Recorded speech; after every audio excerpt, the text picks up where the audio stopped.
За энэ юг дэмжиж байгаа хуулийн төслийг. Тэгтээ нэг 2-3 асуулт асуучих гэсэн.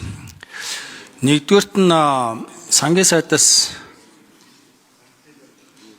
за энэ төсөл хэрэгжүүлж байгаа хүмүүсээс асуух гэсэн. Энэ хоёр төсөл одоо ялангуяа энэ Зүүн байнгын нефтийн үйлдвэр за Эрдэнэ бүрэнгийн усан цэглэгээ станц 2 дээр дахиж янз бүрийн асуудал одоо гарах уу?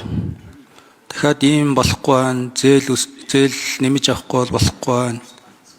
Тэр гэсэн ийм асуудал гарах уу?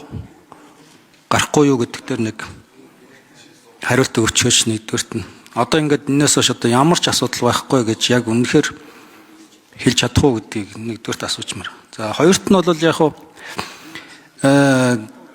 бид нар бол нөгөө энэ маргаан юун дээр явагдаад байна гэхээр одоо байгаа тогтолцооч нь ийм байгаа гэдэг маргаан л яваад байгаа шүү дээ. За гэтэл бол яг логикоор бол жишээл хувийн хвшлийнхэн ийм зээл авчих юм бол маш хурдан хугацаанд зээлээ ашиглаад үр ашигаа хурдан авч зээлээ эргэж төлөх тухай бодсон шүү дээ өдөр шөнөгөө. Тэгээ нэгэнт одоо ийм одоо мангар юм байж болохгүй зээл авчаа тэрийг ашиглаж чадахгүй тэгээд бидний тогтолцоо юм гэж байна. Тэгэхээр энэ тогтолцоогоо одоо өөрчлөх хэрэгтэй. Зөрөгтэйхэн. Тэгээ энэ дээр одоо ямар саналтай байгаа вэ сангийн сайд? За тэгээд тэр энэ эхний юу их чухал байгаа шүү. Дахиад одоо ингээ бас баахан асуудал. Ер нь бол яг хүмүүсийн бас зарим шүүмжилж байгаа зүйлүүд бас орон дэстэй. Тэр менежмент хийж байгаа зохицуулж байгаа улсууд чинь хаана явсан юм бэ гэдэг их ярьж байгаа шүү. За сангийн сайд цагжуу минь цагаа хариулна. За Эрдэнэ бүрэн гишүүний асуултанд хариулъя.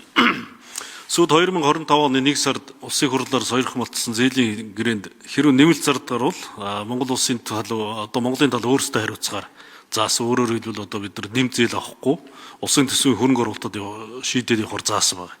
Тэгэхээр бид нар энэ хуулийг оруулж иж байгаа зорилго бол тэр төсөв төртгийг нэмэгдүүлэхгүй хугацаанд нь зээлийн ашиглалтаа бүрэн ашиглаад шаардлагатай санхүүжилтийн тухайн онд нь хийгээд хугацаанд нь оруулах энэ зорилгоор оруулж иж байгаа. Иймгүй бол бид нар дээр гэрээнийхээ дагуу нэмэлт зардал гарахаар байгаа. Тийм учраас энэ нэмэлт зардал болон төсөв төртгийг нэмэгдүүлэхгүй тулд хугацаанд нь зээлийн ашиглаад хугацаанд нь энэ нийгмийн эдийн засгийн ажил хөдлөлтөд төслүүдэд ашиглалтанд оруулъя гэх энэ зорилгоор оруулж байна.